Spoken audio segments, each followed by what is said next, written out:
Tiba-tiba sosok berambut panjang muncul pas di depan motor kami.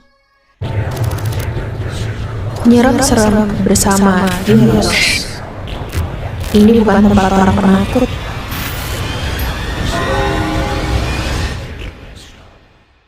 Selamat datang di Nyerem Serem yang bisa bikin lu merem. Apa kabar kalian semua? Semoga kalian sehat selalu.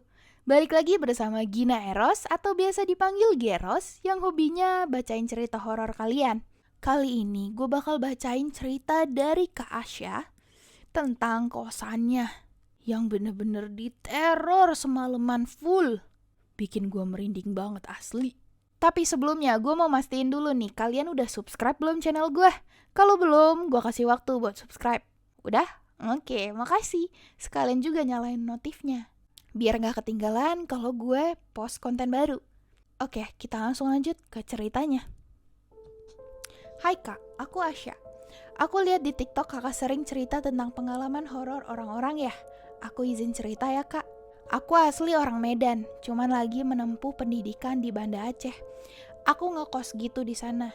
Jadi gini Kak, saat itu bulan Februari kemarin, tepatnya sebelum Isya, jam 7:30. Aku dan teman kos aku mau cari makan malam. Di situ kami keluar mau cari makan. Nah, karena motor aku belum dikirim dari Medan, jadi kami memutuskan untuk pinjem motor tetangga. Yang dimana kakak itu kayak udah dijanjiin sama mama aku untuk ngejagain kami berdua kalau ada apa-apa. Nah, singkat cerita, kami keluar ngambil motor yang kami pinjam. Kalau malam, suasana di jalan menuju kos kami memang gelap banget. Gak ada lampu sama sekali, bener-bener gelap. Oh iya, jarak kos aku keluar jalan kota itu sekitar kurang lebih 5 menit.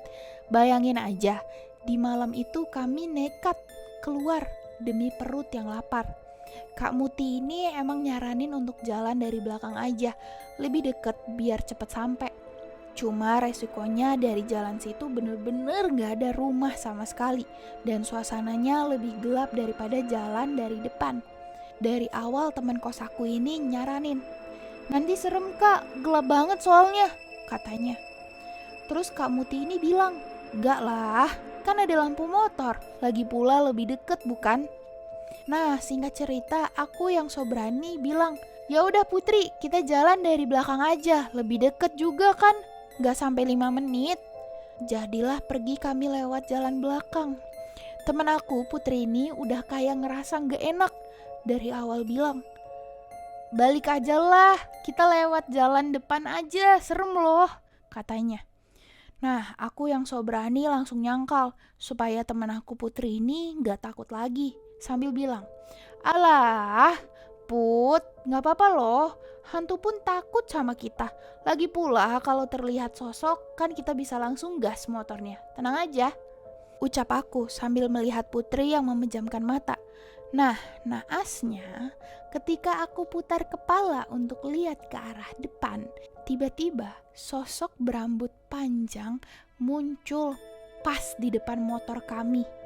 Wajahnya tertutup oleh rambutnya.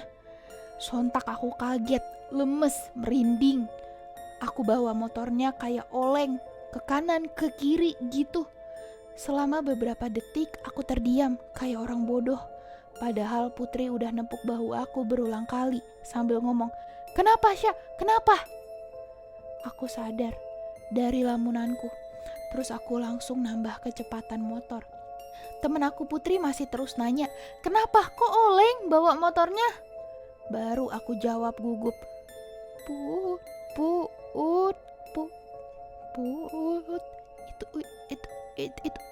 itu tadi ada.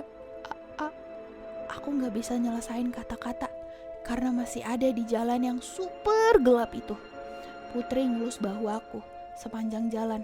Pas udah keluar dari jalanan gelap itu, temen aku nanyain lagi, kamu lihat apa? Terus langsung aku ceritain, aku ngeliat sosok Mak Kunti. Aku nyesel banget nyepelein makhluk-makhluk halus, tapi gak sampai di situ. 2 hari setelah kejadian itu, sekitar jam 11 malam, ada yang gedor-gedor di dinding samping kos kami. Suaranya kayak dentuman, keras, kuat banget. Nah, di saat kejadian itu aku lagi fokus main HP. Posisi temen aku udah tidur karena kecapean. Boom, boom, boom, boom. Suara dentuman itu dari dinding kos kami. Suara itu kayak ada orang yang mukul, tapi gak mungkin. Karena di samping kos kami itu berjarak dengan kos yang di samping. Walaupun berjarak, jaraknya itu sulit untuk dimasuki manusia. Karena kecil, sempit banget. Lagi pula banyak pecahan kaca, paku, dan kayu di situ. Karena dengar itu pertamanya aku biasa aja.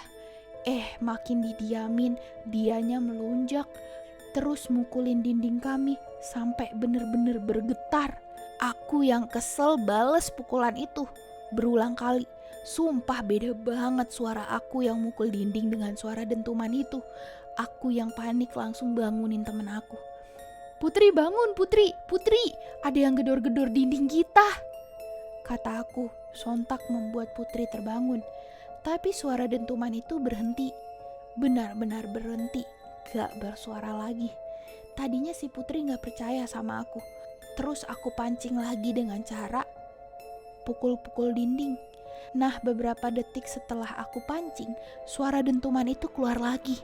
Dan suaranya lebih parah, sampai seluruh dinding kos kami bergetar.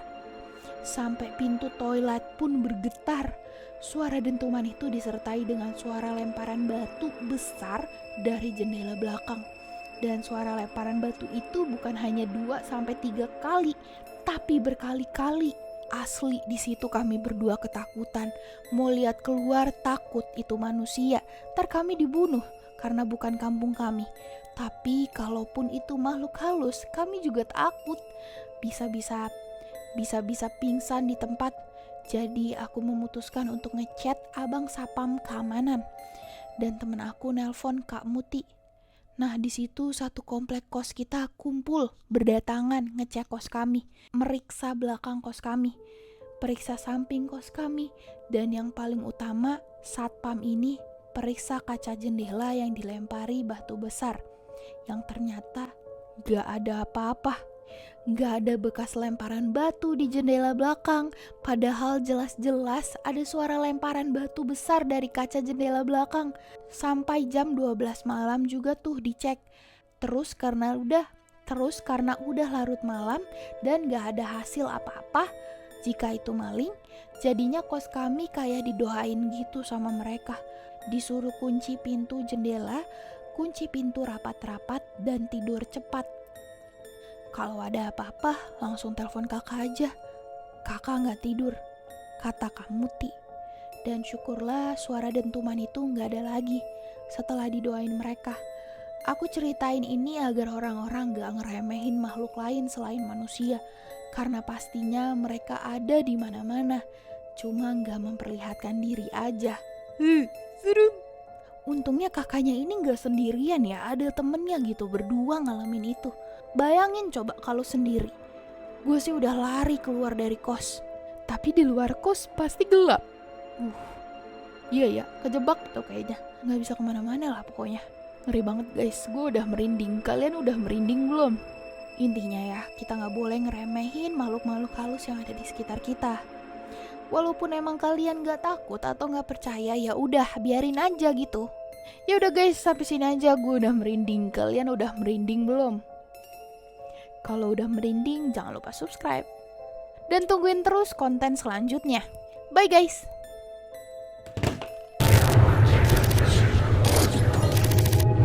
Subscribe dan nyalain notifikasi buat dapetin konten horor lainnya. Juga like and share video ini ke teman kalian yang bukan penakut. Cek TikTok dan IG gue di sini ya. Nggak merinding, nggak seru.